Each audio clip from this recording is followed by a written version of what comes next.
Hello, this is Shane Melling with the Lone Star Conference, and today we are talking to Texas A&M-Kingsville Athletic Director Kenneth Oliver as part of Javelina Week. Ken, welcome back. We talked to you in the first semester. This semester, a couple new things have come along the way with football most recently. There's the Lone Star Football Festival in Arlington, and then also just today the Gulf South and the Lone Star Conference just agreed on a kind of a little partnership with a bunch of games. Talk a little bit about those and how they help enhance the Lone Star Conference. Well, I think it's two initiatives that you have to praise both commissioners in the Gulf South and also our commissioner, Stan Wagnon. That it's one of a kind with the festival and the Dallas Cowboys Stadium, and then also with the First and Ten Challenge. Having the premier schools of the Lone Star Conference in the Gulf South doing a First and 10 challenge, and then in addition to have our other teams getting an opportunity to play in the Dallas Cowboys Stadium is remarkable. Having those matchups between the Lone Star Conference teams, and then also having North Alabama coming in and playing Abilene, and with us playing West Texas in the stadium, we can't be more happy.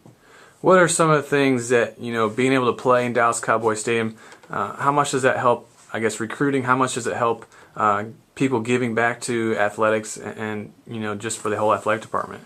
Well, I think here, selfishly for A&M-Kingsville, I think it's an opportunity of a lifetime for not only our student athletes, our band and our cheerleaders, and then our fans, to be able to have a time in that venue, but the PR that we are getting already as being a part of that, an opportunity for our alums to reach out and have those alumni events the day of and the night before in Dallas is a way for us to expand not only athletics but also A&M-Kingsville. And then the partnership with the Gulf South, Lone Star Conference already, most people would say the toughest conference in America in football.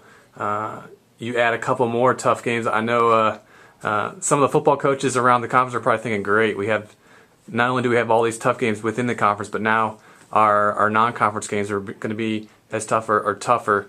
As an AD, what do you tell your football coach? Well, that's I think the scheduling that we were able to secure is one of the ways that we feel that to promote our program. And Coach Atterbury and myself have the same vision that we'll play anybody, anytime, anywhere. And basically we're getting that opportunity of reaching out, being able to play North Alabama and Valdosta State.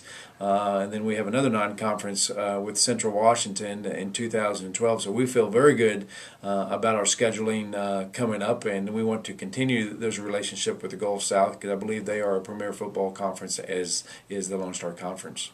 How, when you talk about football schedules, how important is it for a team to have a strong out-of-conference schedule when it comes to the time to determine who makes the NCAA playoffs? Well, I think the strength of schedule is most definitely important, and you got to put yourself in the situation to be in that situation to have an opportunity to get in the playoffs of winning your own conference or being in the top tier of your conference. But if you play out of conference opponents, you want to be in your region and also at that level of competition that they are making the NCAA Division II playoffs at the same time. We want to play the best of the best and get ourselves prepared for the postseason, because if you want to move on through the postseason playoffs, you're going to have to beat those guys anyway.